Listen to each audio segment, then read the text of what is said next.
Din ya, si Din. Mana si Din?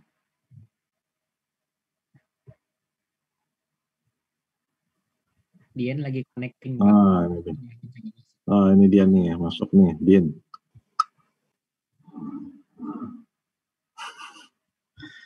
Ya, oke, saya ini deh. Saya record. Biar kalau ada apa-apa bisa kita ulangi ya. Oke, ini sekarang kita masuk ke pekan ke-12. Jadi tinggal besok ya pertemuan terakhir yang materi, setelah itu review. Ya. Luar biasa ya, cepat banget ya. Sebentar lagi UAS, sebentar lagi kalian menyelesaikan KTTA, sebentar lagi lulus. Nggak terasa bener. Masih muda-muda banget ini. Ya. Jadi nggak terasa ya, udah mau ini ya. Nah, seperti yang saya bilang pekan lalu ya, kalau bisa kita menggunakan ilmu-ilmu yang di sini ya, yang di statistika ini untuk ngerjain KTTA bagus banget ya. Ilmu vaksin udah ya. Sekarang lagi ngetop ini efikasi vaksin ya, karena vaksinnya Sinovac ini yang kita udah terima ini efikasinya cuma 65%. Nah, itu artinya apa? Coba kalian cari di internet ya. Bukan berarti jelek ya, karena standar WHO itu efikasi 50% pun sudah oke ya. Tapi artinya apa? Nah, itu ada artinya gitu. Jadi 65% itu bukan berarti ya, kalau kita suntik 100, kemudian yang 65 yang selamat, yang 35-nya nggak selamat atau masih kena COVID, nggak gitu ya. Tapi ini 65% dibandingkan dengan orang yang disuntik placebo. Ya. Kan kemarin kita udah uji beda ya antara yang disuntik vaksin beneran sama yang disuntik vaksin bohong-bohongan. Nah ini perbandingannya itu yang kena itu 65%. Jadi yang lebih disuntik vaksin benar ini dia lebih kecil kemungkinannya terkena COVID dibandingkan dengan yang nggak disuntik. Tapi perbandingannya 65%. Karena kan susah ya. Kan itu tergantung dari gaya hidup segala macam ya kan. Ya walaupun kena vaksin tapi nggak 3M, walaupun sudah vaksin tapi nggak 3M, ada kemungkinan masih terkena. Ya. Tapi kalau nggak vaksin tapi dia tuh, atau vaksinnya kan dia nggak tahu vaksin atau enggak ya, placebo. Tapi dia di rumah terus, mungkin dia nggak kena gitu. Ya. Jadi ini parameternya banyak banget. Nah, makanya coba kalian baca-baca lagi mengenai efikasi vaksin ini apa. Nah, itu penting banget jadi kita tahu. Ya. Nah, sekarang kan 65% yang mau disuntikan ke kita ya. Kalau memang masih Sinovac ya. Kalau yang lain lebih tinggi lagi gitu. Oke. Ya, jadi itu salah satu aplikasi dari statistika, ya kan? Nah, untuk di akuntansi saya pikir banyak banget gitu. Nah, silakan dieksplor gitu. Ya. Ya. Untuk KTTA. Ya. Oke, nah sekarang kita masuk ke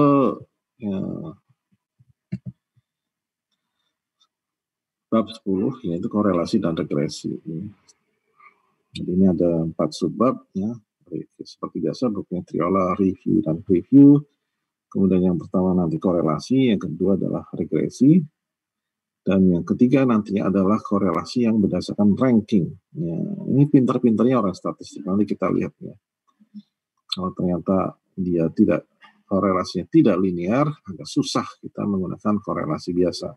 Nah, kita bisa ranking itu datanya, ya, sehingga kita nanti menggunakan korelasi ranking.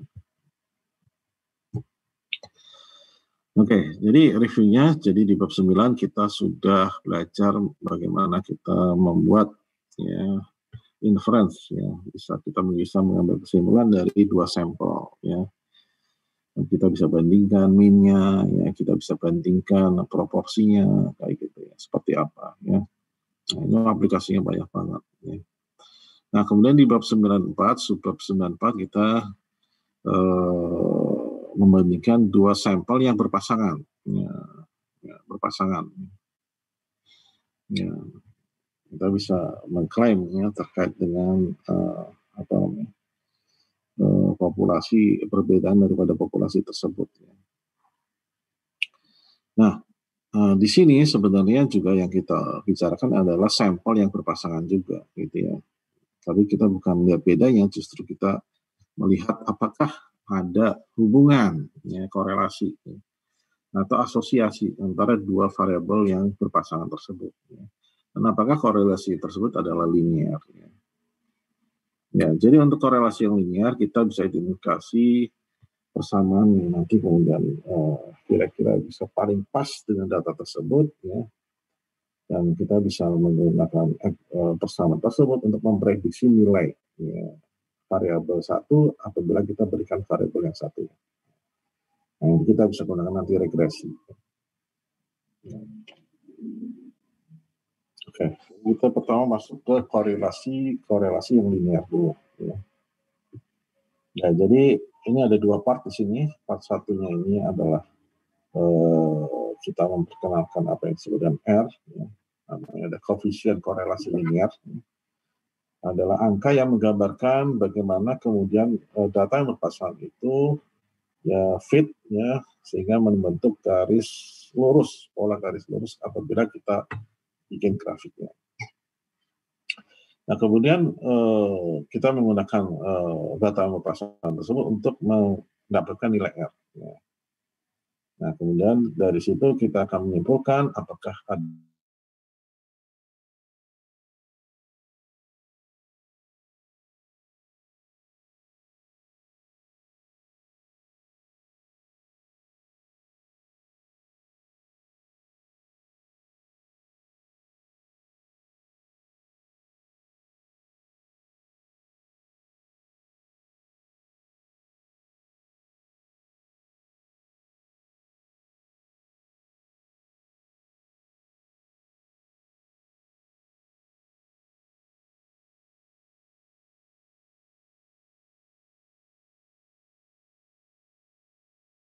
linear correlation, ya, korelasi linear itu apabila kemudian kalau kita plot pasangan data tadi itu seolah-olah dia membentuk pola garis lurus. Ya.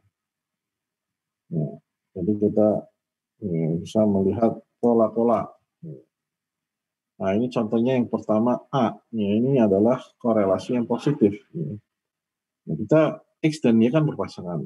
Nah, kita di sini kita gambarkan X yang satu, ya ini 5 misalkan, nah 1 sama 5. Nah, kita gambarkan semuanya. Nah, ternyata kelihatan seperti garis lurus ke atas. Nah, ini namanya korelasi yang positif. R-nya 0,851. Nah, yang di sini, yang di gambar yang di kanan ini, nah itu negatif correlation, korelasi yang negatif. Ya. Kalau kita gambarkan, dia pola garis lurus, tapi dia menurun. Ya, menurun. Ini negatif correlation. R-nya minus 0,965. Nah, ini kalau acak ya, kalau kita setelah gambarkan ternyata acak banget. Nah, ini korelasinya berarti tidak ada. R-nya ini sama dengan 0. Nah, satu lagi yang nggak bisa dideteksi oleh metode yang ada di subbab ini adalah, ini contohnya ini yang non-linear nih. Ya. R-nya ini kalau kita hitung minus 0,087. Jadi dipastikan kalau udah mendekati 0 seperti ini, nggak ada korelasinya. Padahal kalau kita lihat, ternyata ada polanya. Ini korelasi yang kuadratik misalnya. Ya, itu kan. Nah, ini yang nggak bisa kita deteksi dengan metode yang ada di bab ini. Nah, bisa nanti dengan metode yang rank nanti. Ya. Kita lihat aja nanti. Oke, jadi untuk korelasi yang linear ini,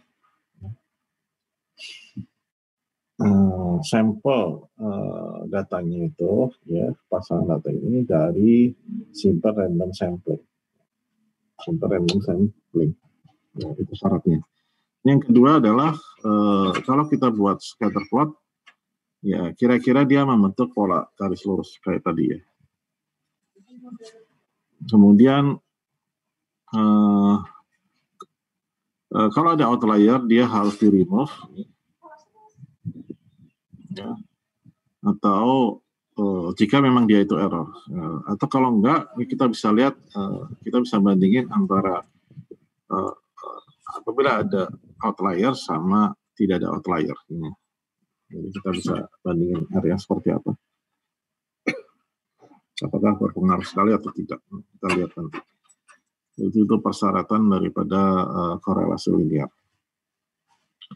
Oke, untuk perhitungannya ini notasinya seperti ini. Ini adalah jumlah sampel datanya berapa.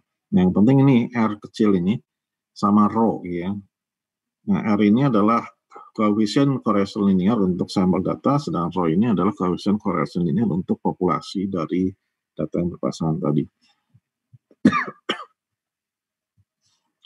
Nah, ini hitungannya ya.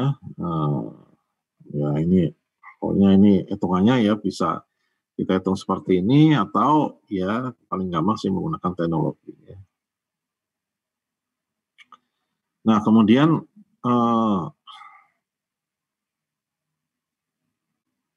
kita bisa menginterpretasi R ya. Ini sebenarnya tabel A5 nih, tadi udah salah nih. Di pertemuan sebelumnya. Jadi harus tabel A5. Jika ya nilai absolutnya dari ya, R yang sudah kita hitung tadi melebihi nilai di tabel A5 ini, maka kesimpulannya adalah terdapat korelasi linear. Kalau enggak, maka tidak cukup bukti untuk mendukung kesimpulan adanya korelasi linear. Nah, kemudian menggunakan software. Jika kemudian kita menggunakan software, kita udah tahu p-value-nya, p-value-nya kurang atau sama dengan signifikansi level, kita bisa tolak ke 0, sehingga kesimpulannya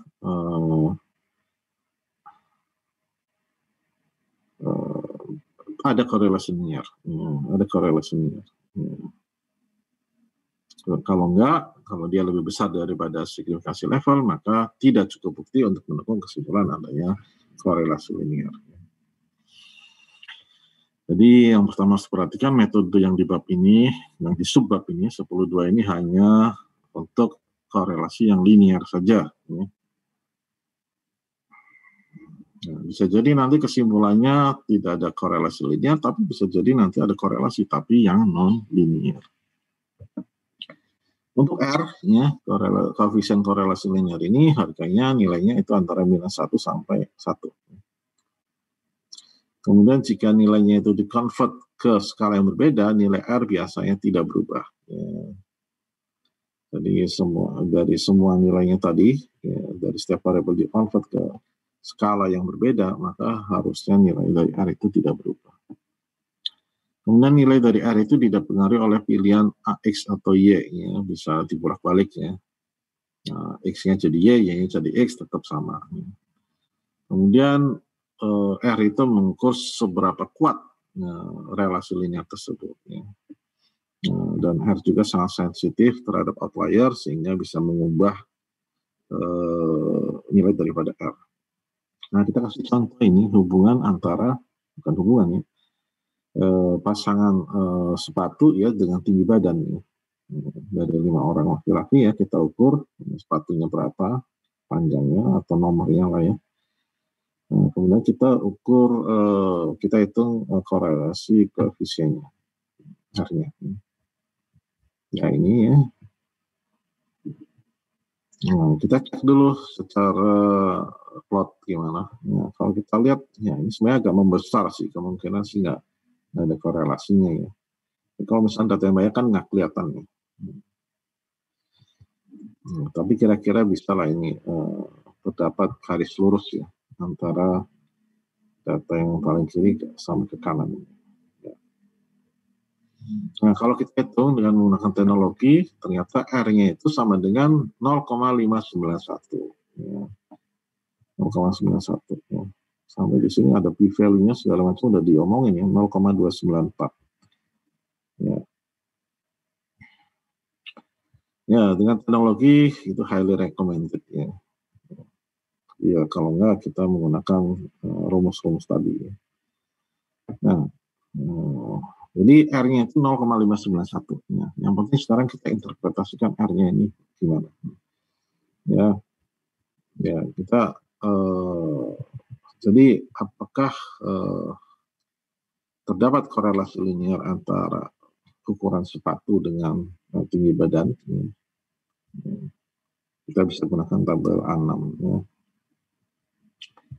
Ya, kalau menggunakan software, p-value-nya ini kita lihat apakah dia lebih kecil dari level of significance atau enggak ya. Contohnya tadi yang p-value yang tadi itu sama dengan 0,294. Karena p-value ini tidak lebih kecil daripada 0,05, kita simpulkan tidak cukup bukti untuk mendukung kesimpulan bahwa terdapat korelasi linear antara ukuran sepatu dengan tinggi badan. Kalau dengan tabel A5 ya, R-nya itu 0,878 ya. Ya, kenapa? Karena N-nya itu ada 5 dan kemudian significance value-nya 0,05. Nah, nanti akan terlihat bahwa R tabelnya itu ya atau critical value-nya itu 0,878. Nah, karena korelasinya itu R-nya sama dengan 0,591 di sini, dia terletak di tengah-tengah ini, maka semuanya tidak cukup bukti untuk mendukung kesimpulan bahwa terdapat korelasi linear. Nah, ini kalau lebih besar dari 0,878 baru dibilangnya ada korelasi.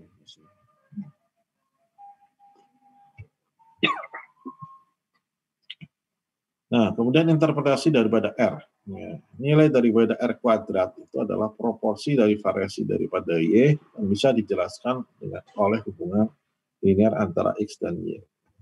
Jadi contohnya ini tadi, R-nya sama dengan 0,591, maka R kuadratnya sama dengan 0,349.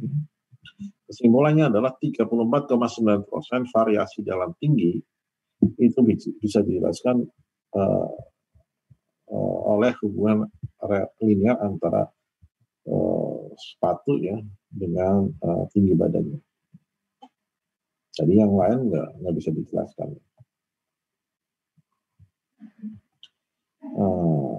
Ada yang error yang paling umum yang mencakup korelasi. Yang pertama adalah mengenai sebab akibat ya. Jadi korelasi itu tidak implikasinya adalah causality. Ya. Jadi bukan berarti gara-gara orangnya tinggi maka sepatu yang lebih besar, enggak gitu juga. Ya.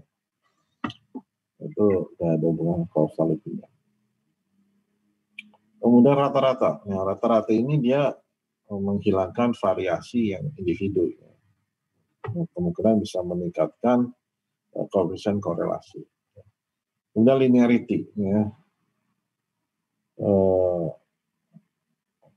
Bisa jadi ada semacam hubungan antara X dan Y, ya, meskipun tidak ada hubungan secara korelasi yang linear. Ya. Jadi yang paling penting ini bahwa korelasi tidak berimplikasi ke causality. Oke, itu part 1. Sekarang part 2. Ya. Uji hipotesis tes yang normal.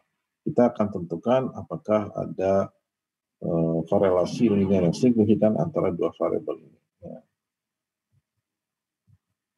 Ya. Notasinya N itu jumlah pair datanya, R itu adalah koefisien korelasinya untuk yang sampel, rho itu koefisien korelasi untuk yang populasi. Kita cek requirement-nya, ya, sampelnya dari data berpasangan ini adalah simple random sampling. Secara scatter plot dia kira-kira garis lurus ya. Kemudian outlier-nya kalau bisa kita hilangkan ya. Kemudian hipotesisnya seperti ini, jadi H0 rho sama dengan 0. Ya, ini tidak ada linear korelasi.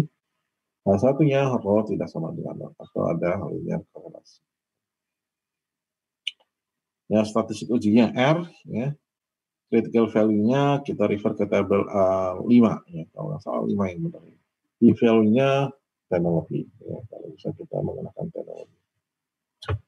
Ya, jadi jika R absolute R-nya ini ya, karena ada yang minus ya, ini lebih besar daripada critical value, maka dia masuk ke daerah reject ya, reject null ya. Dan kesimpulannya tidak cukup bukti untuk mendukung kesimpulan bahwa terdapat korelasi linear di antara dua variabel itu. Nah, kalau R-nya itu kurang atau sama dengan critical value, ya, maka ini gagal untuk menolak H0. Ya.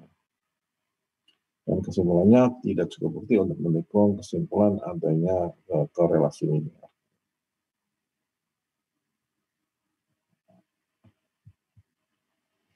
Contoh yang tadi R-nya kan 0,591 ya. Kita gunakan 0,05 simplifikasi tes. Ya. Kalau kita lihat dari tabel A5 itu dengan N sama dengan 5 dan alfanya 0,05, maka kita dapatkan critical value-nya itu adalah 0,878. Ya. 0,878. Artinya R hitungnya ini 0,91 itu diantara minus 0,878 dan plus 0,878. Artinya masuk daerah penolakan H0. Ya. Jadi kita gagal, masuk daerah gagal menolak H0. Kita gagal untuk menolak H0 dan disimpulkan bahwa tidak cukup bukti untuk mendukung klaim bahwa terdapat linear correlation antara dua variabel itu. Ya. Nah, kemudian bagaimana dengan statistik ujinya? Kita bisa gunakan T ya. T sama dengan R dibagi dengan akar 1 minus R kuadrat dibagi N minus 2. Ya. Gunakan N-2 degree of freedom. Ya. Dan p-value juga bisa gunakan software atau tabel A3. Nah, dengan kita menghitung T, ya, ternyata T-nya itu sama dengan 1,269. Ya. Kalau T 1,269 dengan degree of freedom berapa tadi? 3 ya. Ternyata dia p-value-nya lebih besar daripada 0,20.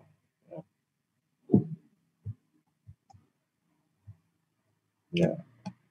Ya.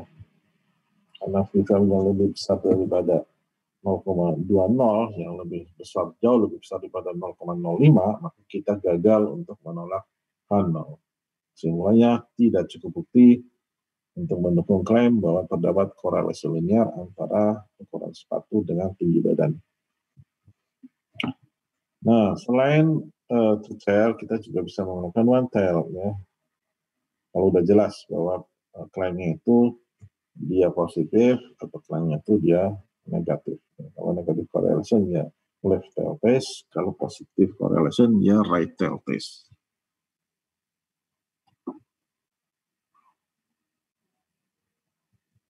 Oke, itu terkait dengan korelasi. Ya.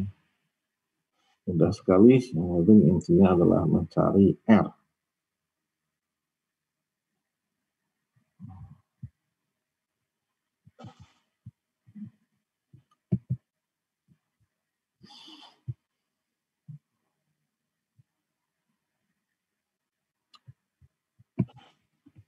Nah, yang berikutnya adalah regresi.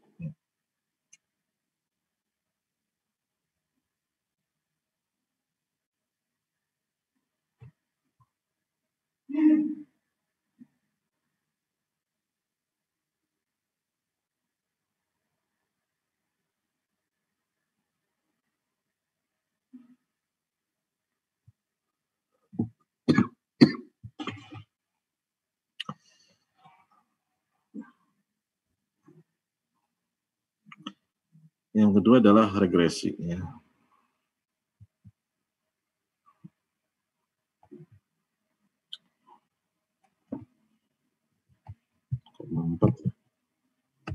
Nah,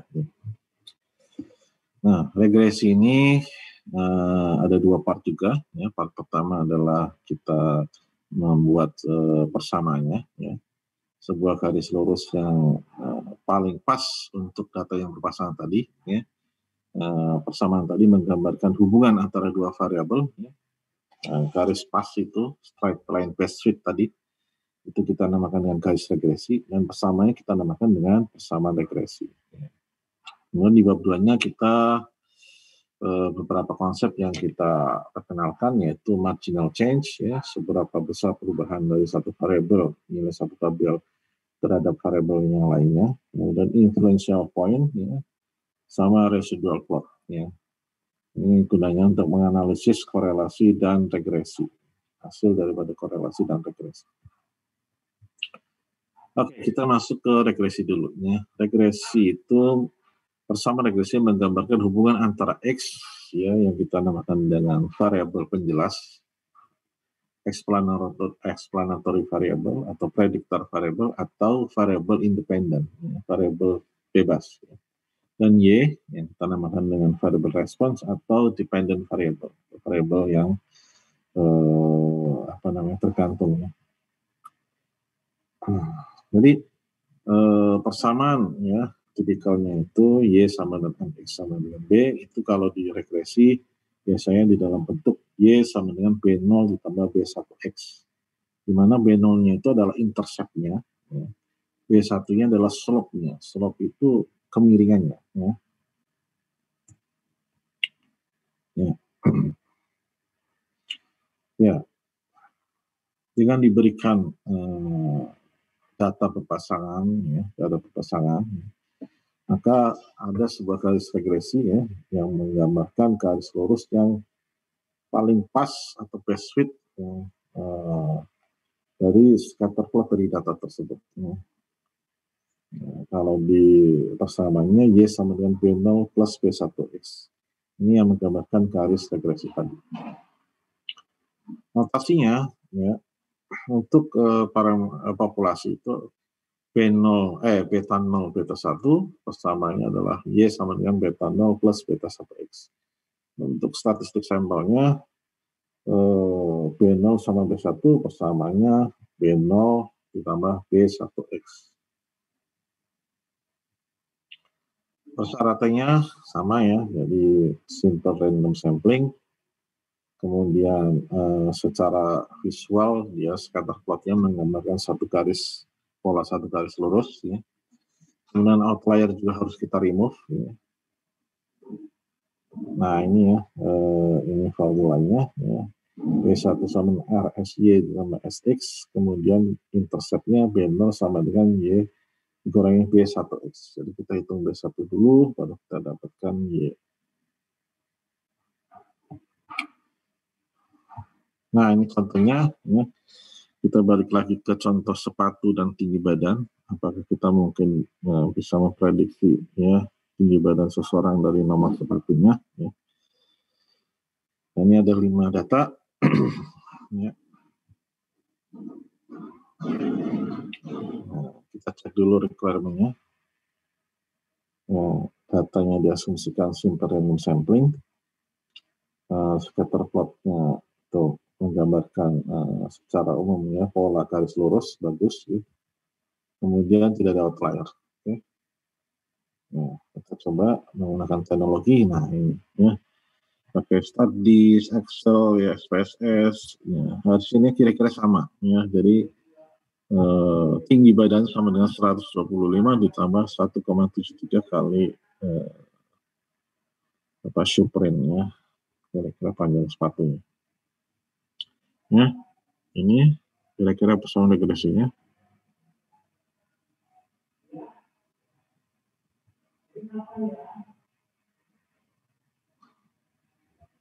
Atau bisa juga kita menggunakan manual, ya. Jadi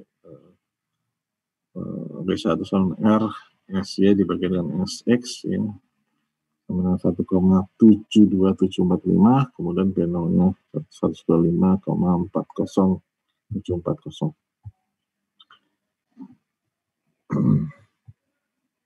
Nah ini gambarnya, ya. Jadi kita kemudian gambarkan itu garis itu. Ternyata kira-kira ya seperti ini, ya. Gambarkan, ya, pertengahan antara titik-titiknya.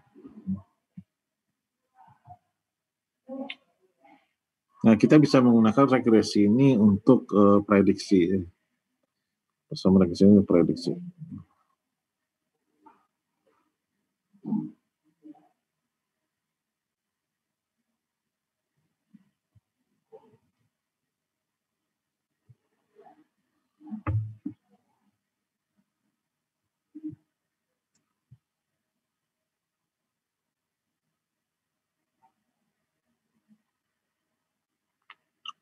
Ya, kita bisa menggunakan persamaan regresi untuk prediksi jika ya memang kalau kita lihat nanti di scatter plotnya ini ya regresi lainnya ini, garis regresi ini kira-kira pas lah dengan titik-titik yang ada. Ya. Kemudian juga R-nya itu indikasinya ada linear correlation ya. Dan kemudian kalau kita ingin memprediksi, kita kalau bisa memprediksi yang di dalam scope dari sampel data. Ya, misalkan sampel datanya dari 1 sampai 10, ya kita prediksi yang itu aja, yang dari 1 sampai 10. Ya.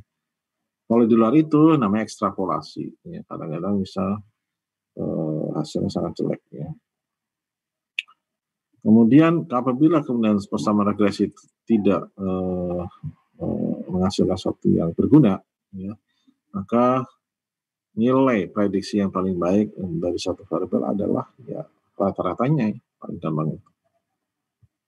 Ya, ini ya, jadi kita ingin memprediksi nilai Y, maka lihat dulu modelnya ya, apakah kemudian regresi persamaan regresi itu model yang bagus atau enggak ya. Ya, kalau misalnya model yang bagus, maka kita bisa gunakan langsung persamaannya. Kalau nggak bagus, maka kita gunakan rata-rata dari Y-nya. Ya. Jadi kalau persamaan regresi itu bukan model yang pas, ya, maka kita menggunakan rata-rata dari nilai Y-nya.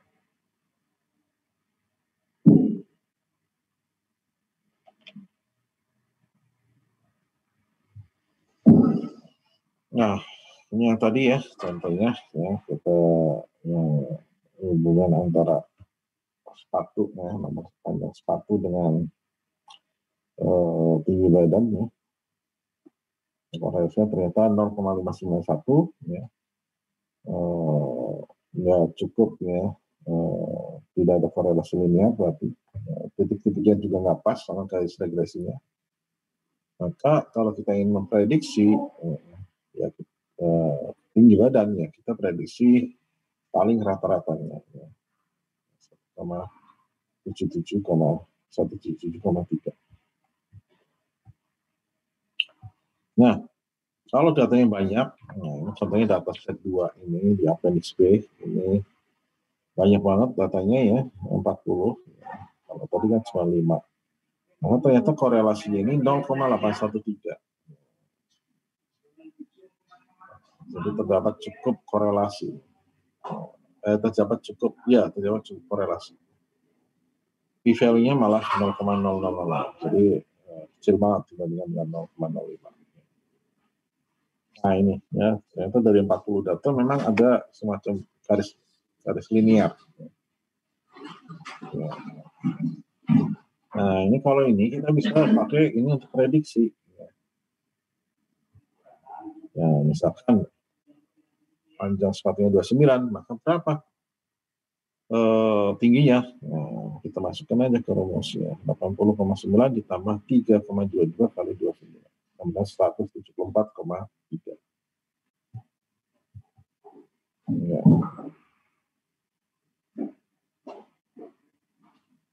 Ini perkiraan tingginya.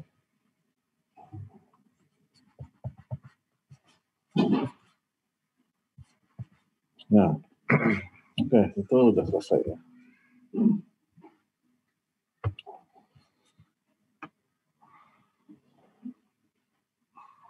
Nah, kemudian ini bagian keduanya. Ya. Bagian keduanya.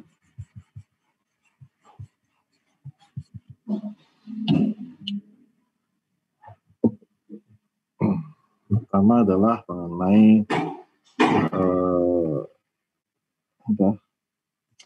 marginal change. Ya. Marginal change adalah perubahan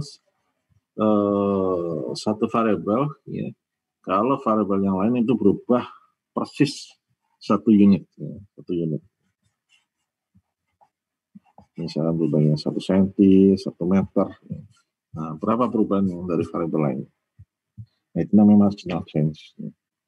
Nah, slope B itu yang menggambarkan marginal change. Ya. Jadi kalau Y-nya berubah, X-nya berubah 1 unit, maka Y-nya berubah berapa? Nah, itu tergantung dari B1. Contohnya ini ya. Ini P0-nya kan 80,9, P1-nya 3,22 ya.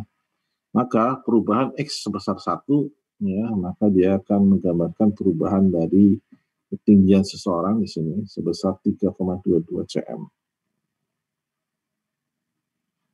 Ya, itu ya. Itu marginal change. Nah, yang kedua adalah mengenai outlier. Outlier adalah titik yang terletak jauh dari titik-titik lain. Nah, bisa jadi nanti ada influential point, ya. Titik yang bisa mempengaruhi grafik daripada garis regresi. Contohnya ini ya. Sebelah kiri, ya ini bagus banget ya, ini ada linear regression. Ya. Tapi kalau kita tambahin 1, ini X sama dengan 35 dan Y sama dengan 25, maka garisnya langsung berubah. Tadinya garisnya lurus ke atas, ini datar aja. Kira-kira ada 1 titik ini saja. Nah, additional point ini itu adalah influential point, ya, karena grafiknya kemudian langsung berubah ya, secara drastis. Ya. Sekaligus juga dia outlier ya, karena dia letaknya jauh banget dari titik lain.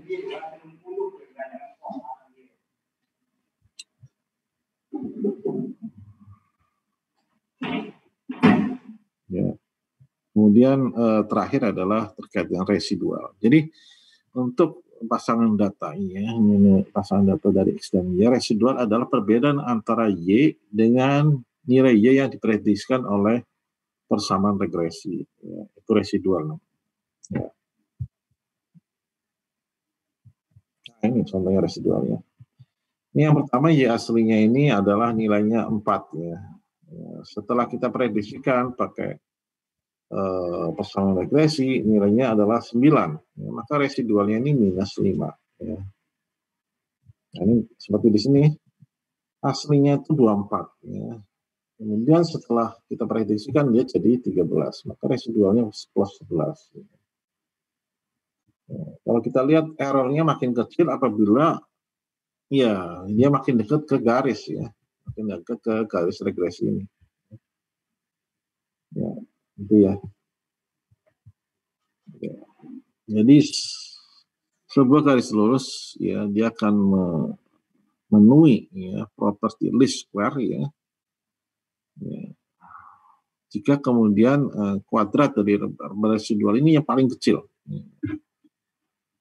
Least square property ya. Itu kuadrat daripada residual yang paling kecil. Jadi makin kecil ya, kotaknya tadi otomatis kuadratnya juga makin kecil. Nah, itu dia makin membentuk garis lurus. Ya.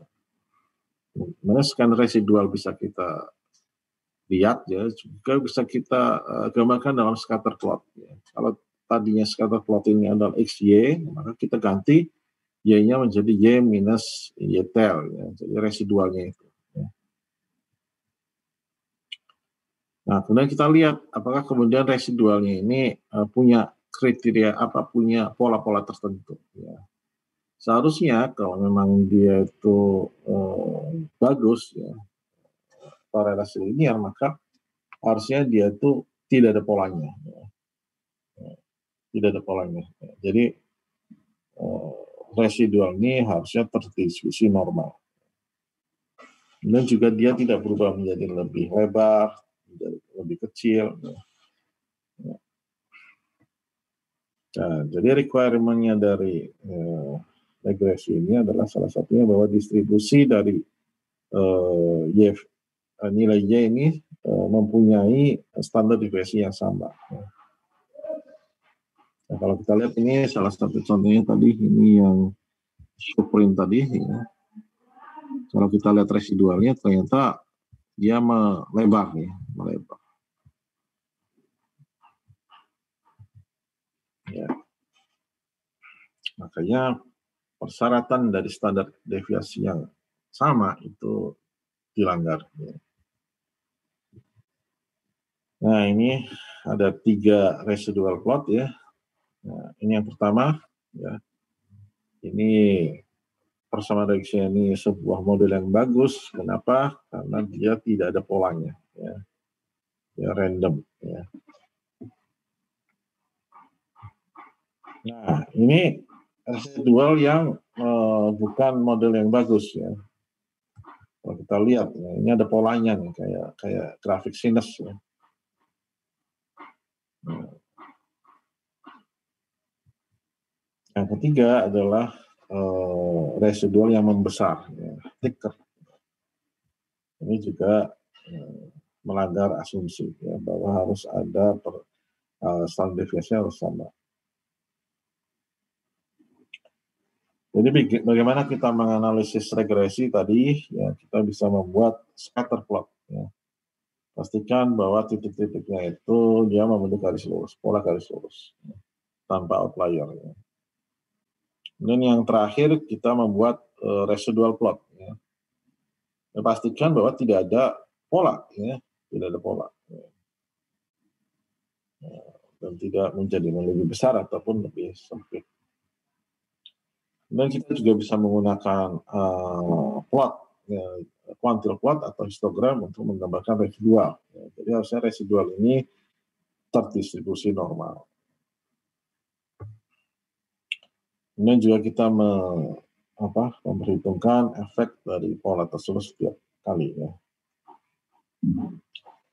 Oke, terakhir adalah rank correlation. Rank correlation. Nah, ini menarik ini, rank correlation. Ini pinter-pinternya orang statistika. Ya. Jadi bab-bab sebelumnya, ya, semuanya itu terkait dengan inferensial statistik, ya. Dan beberapa dari mereka mensyaratkan yang sangat ketat, yaitu bahwa pola populasinya harus terdistribusi normal. Ya. Nah, kemudian samplingnya juga parameternya spesifik, ya, ada mu, ada sigma, ada proporsi. Ya. Nah, itu namanya parametric test atau uji parametrik, ya, yang punya ini nature, ya, requirement tentang sifatnya, ya, atau bentuk dari populasi, ya, terdistribusi normal.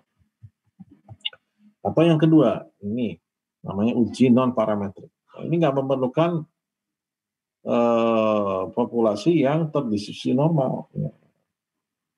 Kan dibilang ini adalah uji bebas distribusi non parametrik. Keuntungannya apa? Ya. Keuntungannya ini dia bisa diaplikasikan ke berbagai macam situasi. Ya, karena dia nggak memerlukan populasi yang terdistribusi normal. Ya. Kemudian juga bisa diaplikasikan ke kategorikal seperti halnya jenis kelamin, sekolah, dan lain sebagainya. Kategorikal.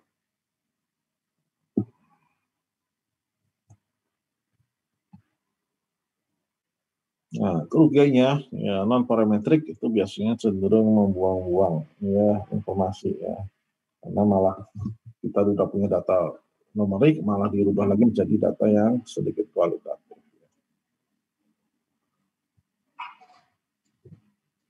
Kemudian non parametrik ini juga tidak seefisien uji parametrik. Dia membutuhkan lebih banyak sampel, yang lebih banyak perbedaan, ya, untuk bisa menolak H0. Nah, ini tingkat efisiensinya ini, ya. Kalau misalkan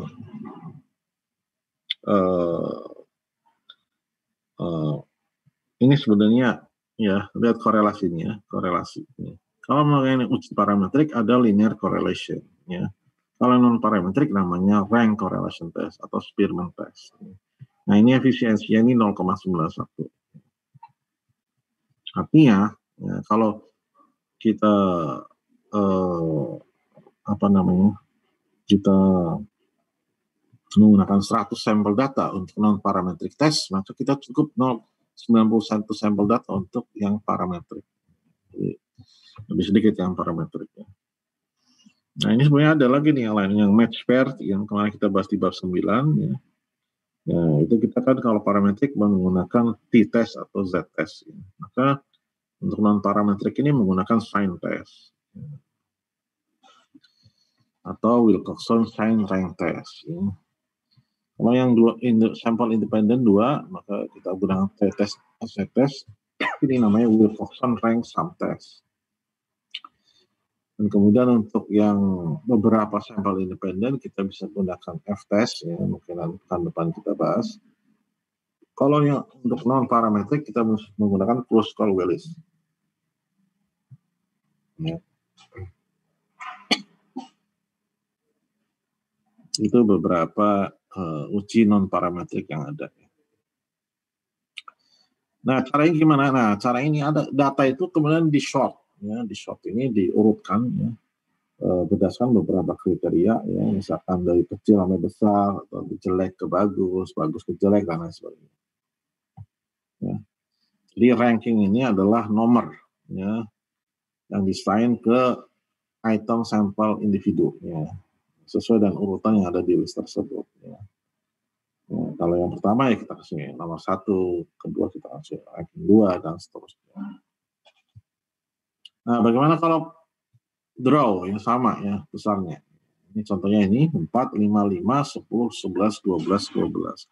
5, 5, 5 ini kan sama. Nah, gimana ngurutkannya? Nah, susah. Nah, kita coba dengan cara kita rata-rata ya. Ya. Nah, jadi ranknya sekarang kayak gini. 1, 3, 3, 3, 5, 6, 7,5, 7,5. Ya. Itu rata-ratanya. Nah, baru kemudian kita pakai gunakan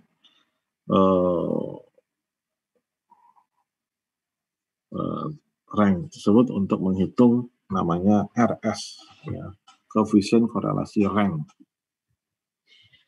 Ya. Uji korelasi rank atau Spearman. Sebuah uji non parametrik di mana kita menggunakan rank, ya, ranking ya, dari sampel data. Ya. Digunakan untuk menguji asosiasi untuk dua variabel. Ya. Keuntungannya adalah ya, dengan korelasi rank ini kita bisa menganalisis data berpasangan yang berdasarkan rankingnya, ya, atau yang bisa kita ubah ke dalam ranking. Ya.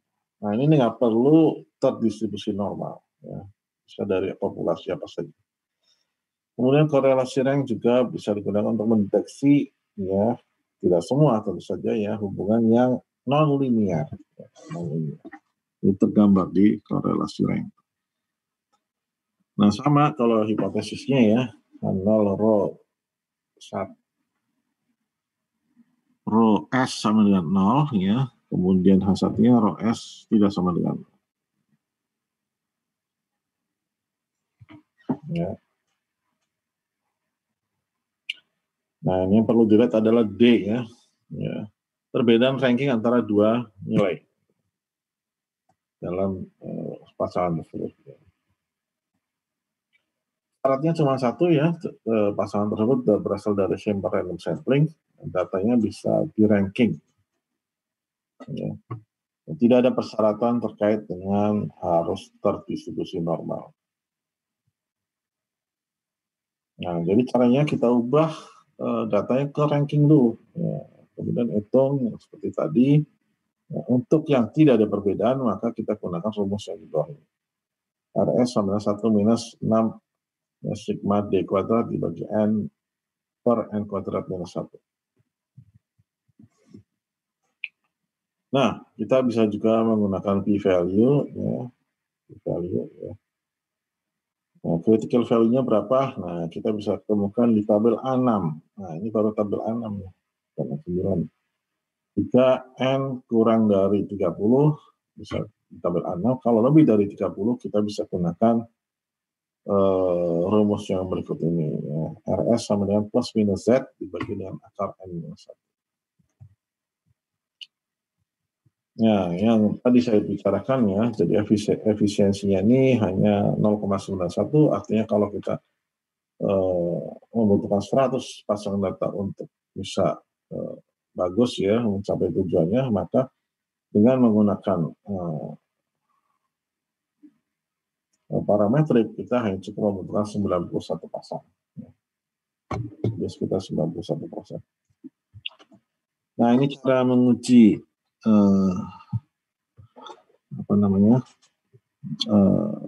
korelasi ranknya. Ya.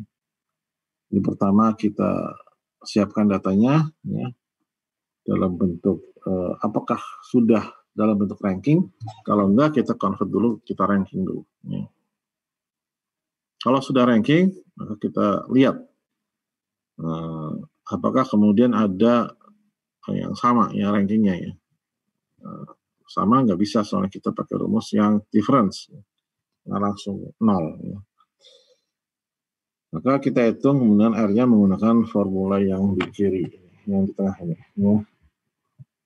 Ya, kalau tidak ada yang sama, maka kemudian kita hitung perbedaannya dan kita gunakan rumus ini. RS sama dengan minus 1 minus 6 kali sigma D kuadrat dibagikan kalikan M kuadrat minus 1.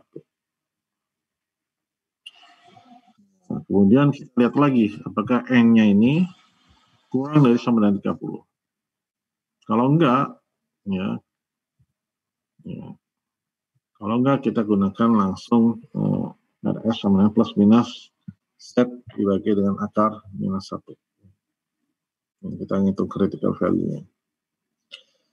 Nah, kalau N kurang dari sama dengan 30, maka kita ambil critical value-nya dari tabel A6. Ya, bukan A9, di A6. Ya. Jika kemudian R0-nya ini terletak antara ya, critical value, maka itu gagal untuk menolak H0. Ya, artinya tidak ada korelasi. Nah, jika R0-nya itu kemudian di luar ya dari critical value, maka kita menolak H0. Semuanya terdapat cukup bukti untuk mendukung klaim terkait dengan korelasi. Nah, ini contohnya ya. Kita memberi contoh yang kalau kita namanya ada harga, ada rupa ya. Harganya makin mahal, biasa kualitas barangnya makin bagus ya. Tapi benar kan ya, dalam kasus LCD televisi ini. Ya. Kita ranking ya, berdasarkan kualitasnya 1 sampai 7, kita ranking berdasarkan harganya ya. Benar kan ya? Nah, hipotesisnya, asumsi dulu dicek. Asumsinya adalah kita mempunyai simple random sampling. Hipotesisnya rho S sama dengan 0, rho S tidak sama dengan 0. Nah, kemudian kita convert ke ranking. Nah, ini quality rank-nya kita urutkan ya dari 1 sampai 7. Price rank-nya, ya, ranking daripada harganya, kita urutkan juga ya.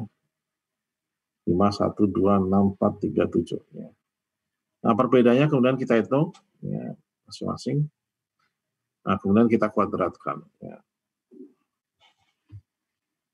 Ya. Karena kita nggak ada yang draw, nggak ada yang sama rankingnya, maka kita bisa menggunakan langsung rumus yang sederhana itu.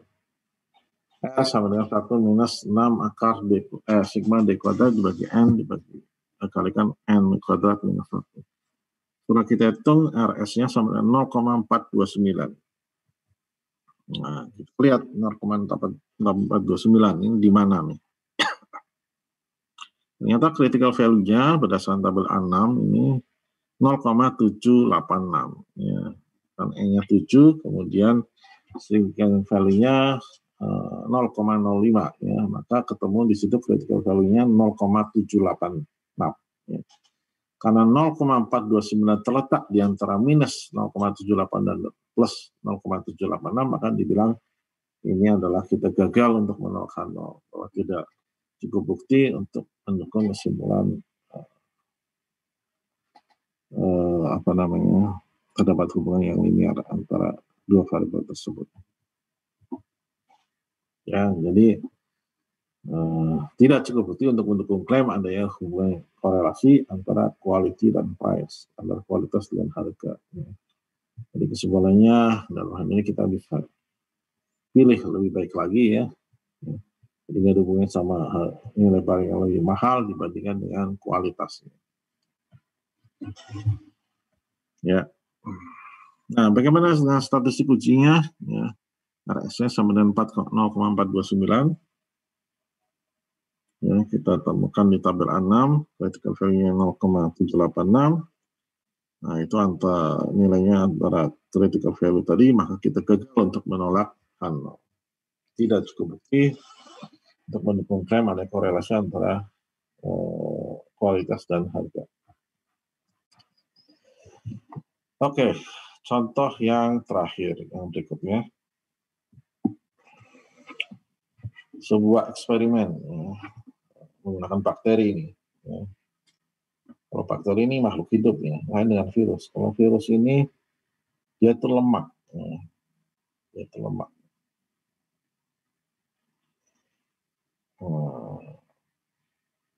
Ini di atas ini waktunya, ya, waktu bakteri tersebut dikembangbiakan, ya. 6 jam, 1 jam, 1,9 dan seterusnya. Nah itu berapa besar jumlah populasinya, ya, bakteri tersebut, mulai dari 2, 3, 4 dan seterusnya. Maka kita tes dulu apakah persyaratan yang terpenuhi. Ya, data dari simple random sampling kelihatannya oke, ya. Kemudian hipotesisnya rho S sama dengan 0, rho S tidak sama dengan 0. Ya.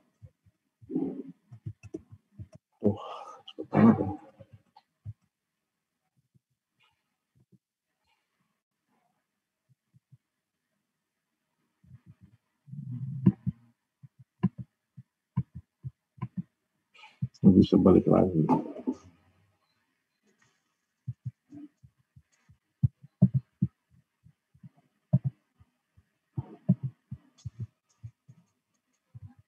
Ya, ini dipenuhi hipotesisnya ini, ya.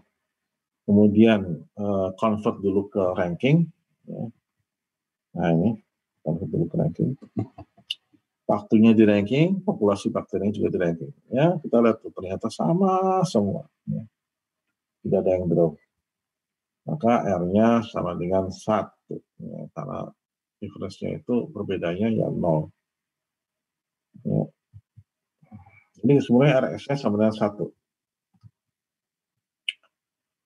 Nah, karena kita hanya 10 kurang dari 30, maka kita bisa menggunakan tabel A6. Ternyata critical value-nya itu 0 plus minus 0,648. Ya.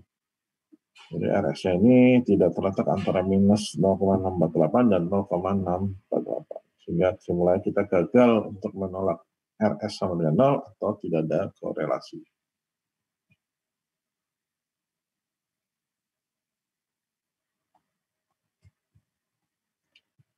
Ya. Terdapat cukup bukti untuk mendukung kesimpulan bahwa terdapat korelasi antara waktu dan population size.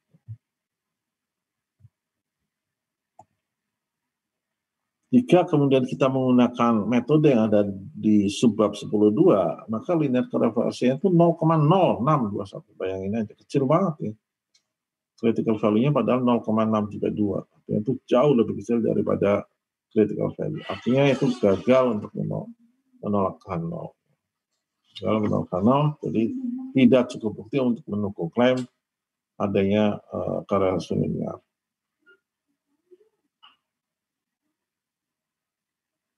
Ya. Padahal kalau kita pakai uji non-linear tadi kita ada cukup bukti ya. Tapi kalau yang linear maka tidak cukup bukti. gagal menolak nol. Kalau kita lihat ininya, ya plottingnya, kalau kita plotting memang ada semacam pola, meskipun bukan linear. Jadi waktunya makin banyak, otomatis jumlah bakteri ini makin besar.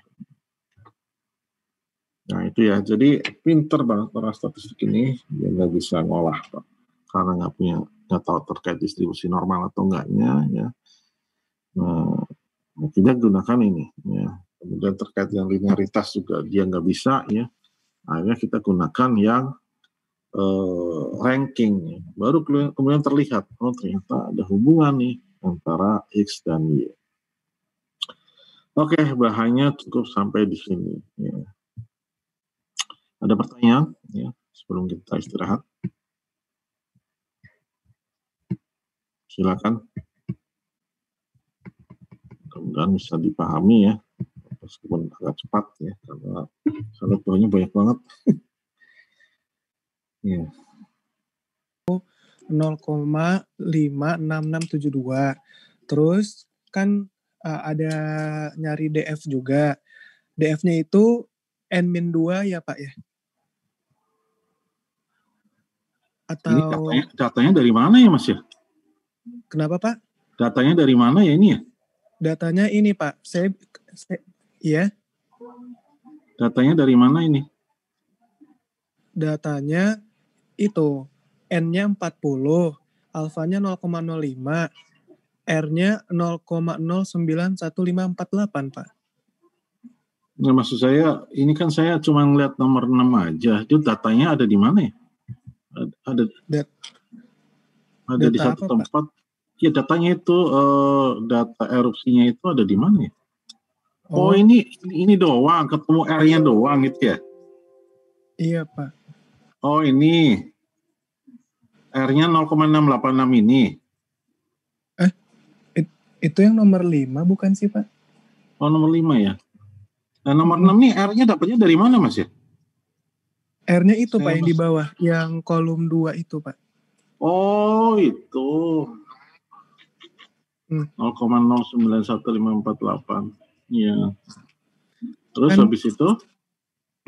Kan di nomor 6 itu kan diminta, is there sufficient evidence to support the claim that there is a linear correlation? Nah itu ini Pak, setelah dapat T-nya itu digimanain ya Pak caranya? Kita nggak perlu pakai T juga nggak apa-apa ya. Jadi langsung aja, ini kan R-nya 0,091548. Itu langsung pakai tabel itu aja Mas. Berapa? A5 ya? Iya Pak. Tabel A5, kemudian kita cari critical values-nya berapa. Dengan N berapa nih? 40. Itu 0,05. Critical value-nya berapa?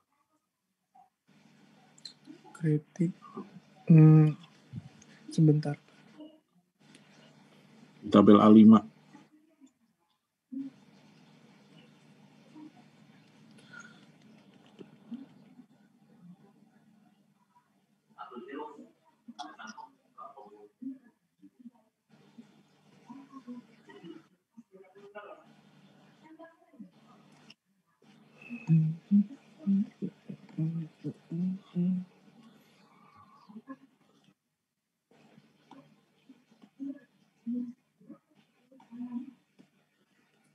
Kalau ngeliat ini mah kecil banget nih, 0,09.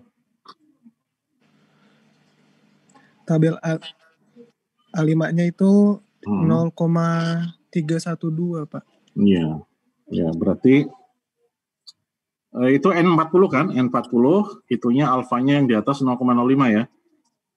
Iya Pak. 0,312. Berarti kalau misalkan ini ya di antara minus 0,312 sampai 0,312 plus minus ini ya, itu berarti itu daerah gagal menolak H0. Kalau di atas itu berarti di atas 0,315 baru dia menolak H0. Kalau menolak H0 artinya itu ya tidak cukup bukti ya. Ini kan berarti gagal menolak ya. Gagal menolak ini berarti tidak cukup bukti untuk mendukung klaim bahwa ada linear correlation gitu Mas. Nggak perlu menghitung TT-nya lagi, kita pakai metode yang critical value aja. Gitu kan? Baik. Baik Pak, sudah paham. Terima kasih Pak. Ya.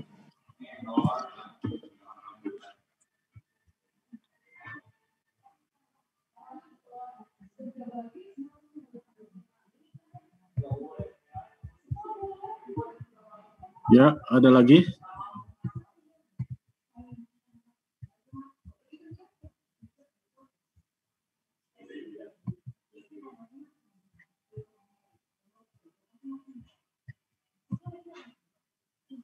Pak, izin bertanya. Iya, kaget. Kan saya mengerjakan 10.3 nomor 8. Dan itu tuh katanya disuruh manutin dari contoh yang figur 10.5 yang strategi untuk memprediksi value-nya Y. Yang ada kalau dia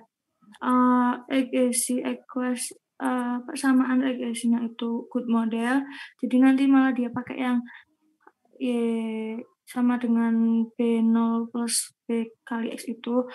Terus kalau yang regresi equation-nya itu bukan good model, dia langsung pakai Y ata-atanya. Nah, saya tuh masih bingung Mbak, ini buat membedakan yang dia good model atau enggak itu gimana. Soalnya kalau yang berdasarkan contoh itu bedanya kalau yang satunya itu pakai sampelnya 5, kalau yang satunya itu sampelnya ada 40. Kalau di soal yang nomor 8 itu sampelnya ada 16, itu masuknya good model atau not good model, Pak? Bentar, mana ya? Nomor berapa Mbak tadi Mbak? 10.3 nomor 8. 10.3 nomor 8. Ini yang serial killer ini juga ya? Bukan? Gimana Pak? Yang serial ya? Serial. Iya. Serial ini mengenai ini ya, gula di sereal ya, 16 sereal yang berbeda, korelasinya 0,765, regresinya segini ya, minnya 0,295. Terus yang Y ata-atanya 3,76. Nah itu saya bingung, itu dia termasuk yang good model atau enggaknya itu gimana ya Pak? Oh ya, harus dibikin sih ya berarti ya. Price for serial essential. Oh ya. Kalau kita lihat korelasinya, dia pertama itu nggak ada korelasi nggak? Itu aja dulu. Kalau ini gimana? Ada korelasi nggak? Setelah dihitung, Mbak yang hitung. 0,765 ini ada korelasi nggak? Ini ngitung korelasinya gimana sih Pak? Yang ya, itu paling gampang tadi. Yang jadi, dari 10.2 itu ya Pak? 10.2. Ya. Tapi paling gampang yang tadi saya bilang ya, ini kan R-nya 0,765. Nah, anggap itunya 0,05 mestinya ya, significance levelnya ya. Oh, itu selalu 0,05 Pak? Biasanya ada nih Mbak di atasnya Mbak. Coba. Nah, ini di atasnya ini nggak ada ya. Iya, makanya saya bingung juga Pak, itu pakainya yang mana? Biasa sih 0,05. Oh, pokoknya kalau nggak diketahui di soal dia pasti 0,05 gitu ya Pak? Iya, kemungkinan besar yang biasanya ada sih Mbak. Sebentar. 1/4 biasanya ada nih. Berarti itu ya Pak, ngitung kan dari yang tabel A5 itu kalau pakai yang alfanya 0,05, terus kalau dia di R-nya itu tidak di antara yang di tabel itu, berarti dia lebih besar daripada di tabel. Kalau R-nya di sini, ini kan 0,765. Itu lebih besar daripada yang di tabel, maka artinya ada korelasi linear. Gitu. Nah, kalau ada korelasi linear ya berarti itu kemungkinan good model gitu. Kemungkinan, cuman kan ada berapa syarat tuh Mbak yang good model? Ada 3 kalau nggak salah tadi. 3 ya? Iya, yang pertama itu Hmm. line create in the scatter plot shows that fit the point well. Cuman kalau yang ini yang gambar yang scatter plot itu kan titik-titiknya banyak, cuman dikasih tahu min-nya doang, jadi kurang tahu ya Pak. Iya, ini kan nggak ada juga kan, ini titik-titiknya di mana nggak kelihatan ya? Cuma ada min-nya doang. Jadi pakainya yang ada korelasinya doang ya Pak, buat nentuin apa enggaknya. Iya, korelasinya doang. Kalau dia udah korelasinya udah linear, berarti kita bisa pakai yang ini. Ini 0,4. Oke. Berarti yang strateginya itu nggak harus 3-3-nya terpenuhi, tapi salah satunya aja udah masuk good model ya Pak? Ya, sebenarnya harus 3-3-nya sih ya. Cuman ya kita lihat aja seperti apalah ininya, soalnya gitu. Itu Mbak. Karena kadang-kadang juga emang apalagi yang tipis-tipis sih, tapi kayaknya lumayan ya ini. Saya nggak tahu nih, ini berapa nih apa namanya? Ini ya Mbak, lihat di tabel berapa itu nih? Apa namanya? Critical value-nya berapa ini? Jauh banget ya. Ini itunya 0,497 Pak. 97 ya? Iya. Tapi ada korelasi sih ya, tapi nggak gede-gede amat ya. Nggak gede-gede amat nih, memang agak susah juga nih.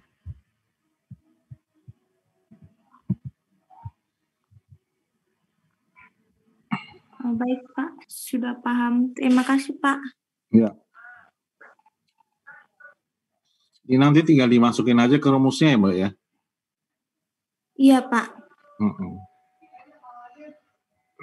Jadi yang penting dia ada korelasi linear. Sebenarnya sih kalau misalkan dekat-dekat sama critical value ya harus hati-hati juga. Tapi ini mungkin agak jauh juga kali ya. Oke. Ada lagi yang ingin ditanyakan? Dek? Yang paling gampang pakai tabel memang. Yang paling gampang. Ketimbang kita ngitung lagi P-nya, kemudian p-value-nya. Pakai tabel udah langsung ketemu. Jadi kalau yang kiri, yang Pearson, ya A5 itu berarti dia untuk yang bab 10.2. Ya. Tapi kalau yang Spearman itu yang sebelah kanan, yang A6 itu untuk yang bab 10.4. Ya. Bab 10.4 itu. Ya. Bisa aja ya orang statistika ya nemuin non-parametrik ya. Di suatu data, kemudian kita ranking aja tuh datanya. Rankingnya itu yang kemudian kita korelasikan.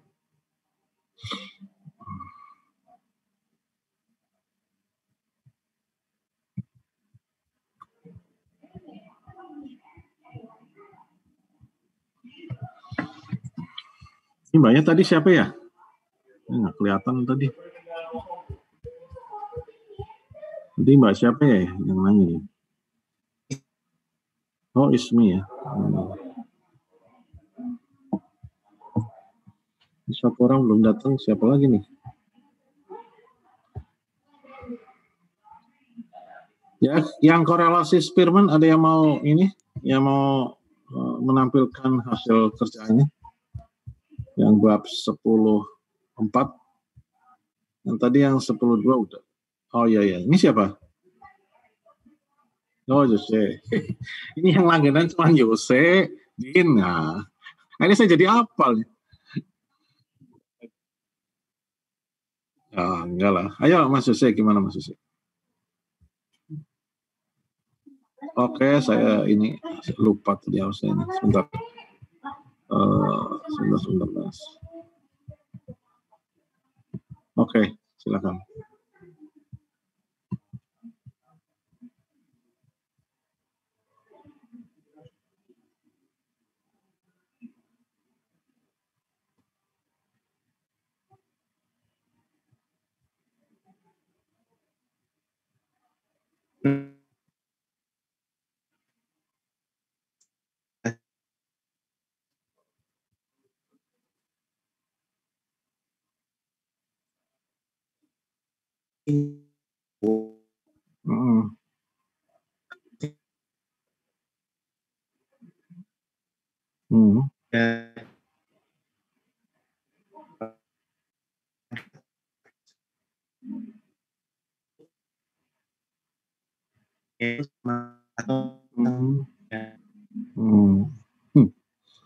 Ada-ada aja ya. Oke.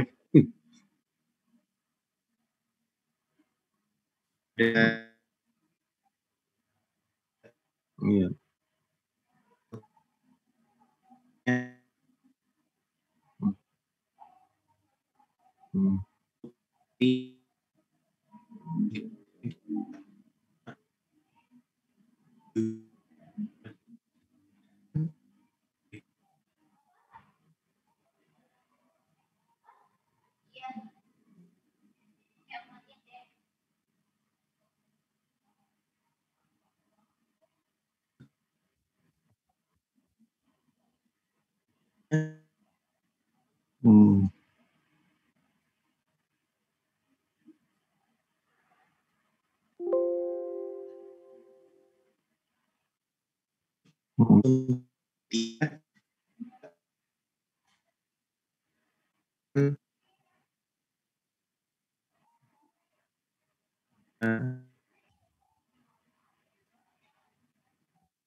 Iya.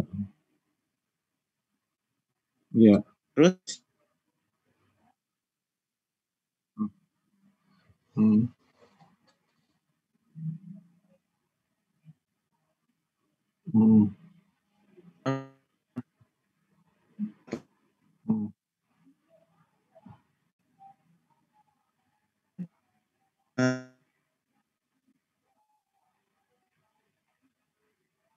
Iya betul sebelah 6.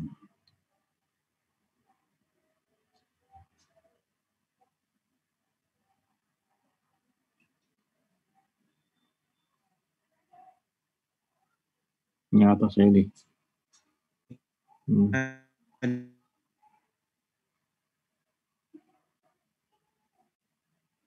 katanya dengan di 786 ya.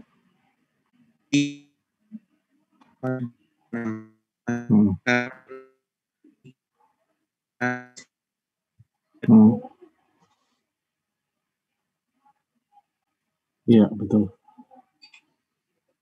Iya betul Mas. Ini luar biasa nih Mas Jose. Tapi juga gini Mas ya. Tadi sebenarnya Masnya juga nggak perlu mengurutkan ini 1, 2, 3, 4, 5 ini. Kan tadi udah saya bilang ya. Jadi urutan itu juga nggak masalah gitu kan. Yang penting kan ini CPL-nya ini kan. Ya, atasnya ini. Oh, itu yang penting nanti diferensinya kan. Jadi ini juga nggak perlu diurutkan juga. Itu Mas. Nah. Ya, itu. Dari X sama Y bisa ditukar-tukar. Urutannya juga bisa kita acak-adul nggak keruan. Toh yang penting perbedaannya itu gitu. Nah, kan dia pair ya, makanya nggak pengaruh juga, nggak perlu diurutkan juga. Gitu. Ya biar cepet aja nanti misalkan di UAS gitu keluar ya, kayak gitu. Ya oke ya. Yang lain ada yang mau ditanyakan? Ini luar biasa Mas Jose ya, kita boleh applause dong. Ya. Yang lain ada yang mau disampaikan? Udah pada bisa semua nih.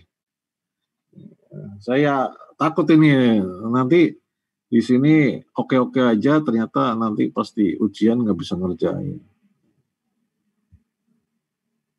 Coba, Mas Bagus gimana Mas Bagus? Mas Bagus?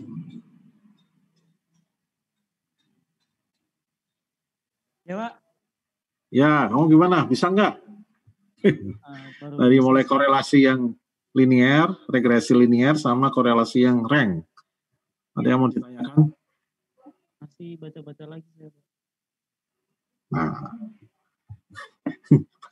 tadi ngerjain nggak? Ngerjain tapi ada yang bingung.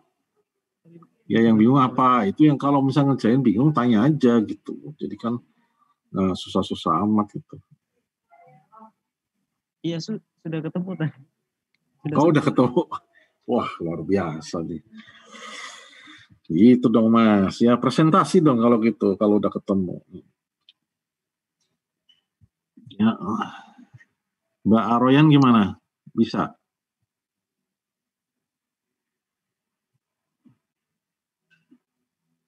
Mbak Aroyan? Kamu gimana? Bisa?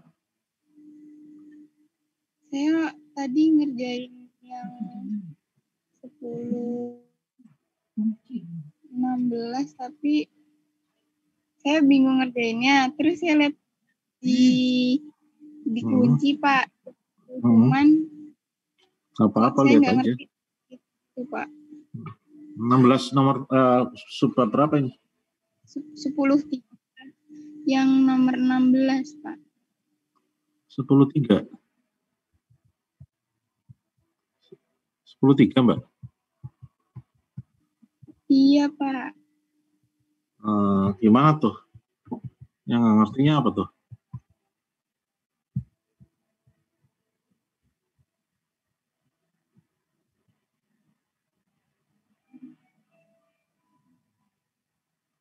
Iya Pak, kenapa?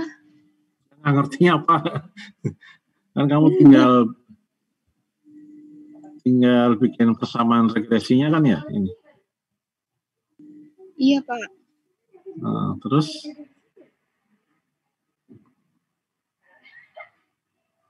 habis itu kamu prediksikan pakai persamaan tersebut kan gitu.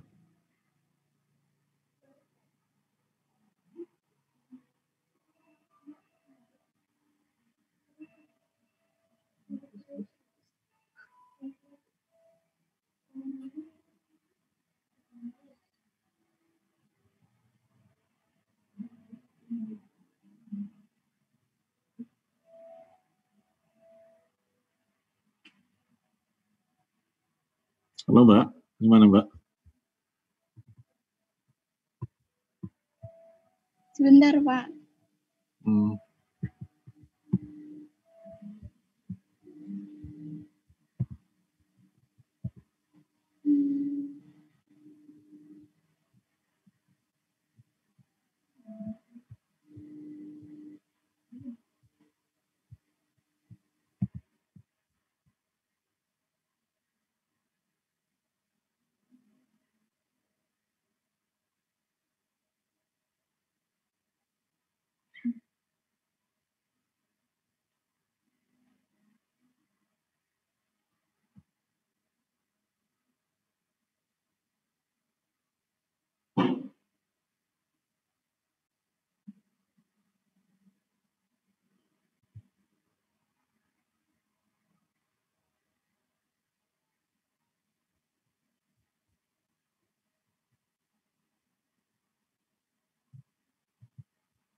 Halo.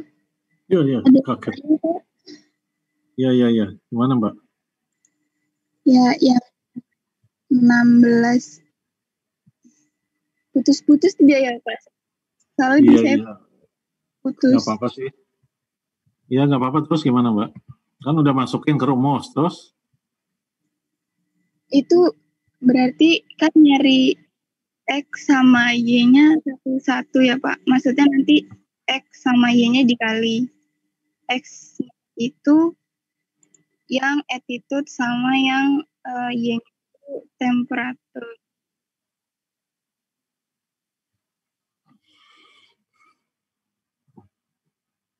Iya, kita nyari B1 sama B0 sama B1-nya kan, Mbak?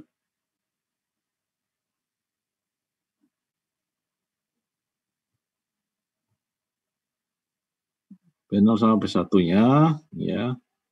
Kalau udah dapat, ya, dengan rumus itu panjang banget ya. Kemudian kita dapat persamaan regresinya, ya, kemudian kita tinggal masukin aja ininya, apa namanya, angkanya.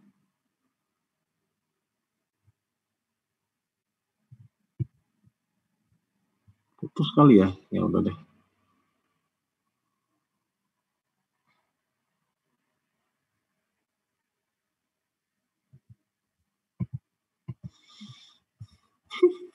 Bener putus kali ya. Oke deh, adik-adik ya, nggak apa-apa ya. Jadi intinya gini, adik-adik ini kan mata kuliah umum ya. Ya nggak apa-apa Mbak Ryan.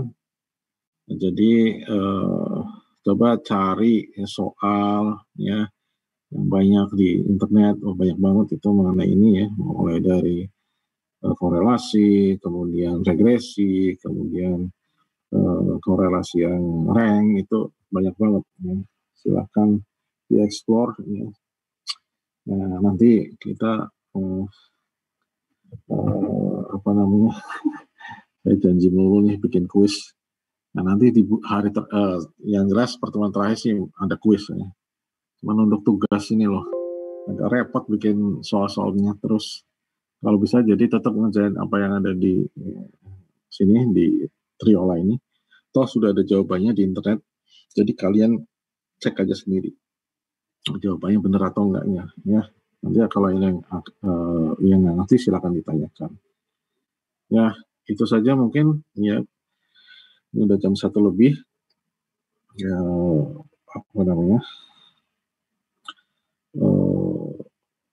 Saya tutup saja kuliah. Ya, ketutup ya tadi saya lupa absennya. Oh iya benar. Udah ketutup ya, nggak apa-apa deh. Oke, sampai ketemu pekan depan. Ya, silakan jawab nanti di WA ya. Assalamualaikum warahmatullahi wabarakatuh. Selamat siang ya. Semoga sehat selalu ya. Sampai jumpa pekan depan. Oke, silakan.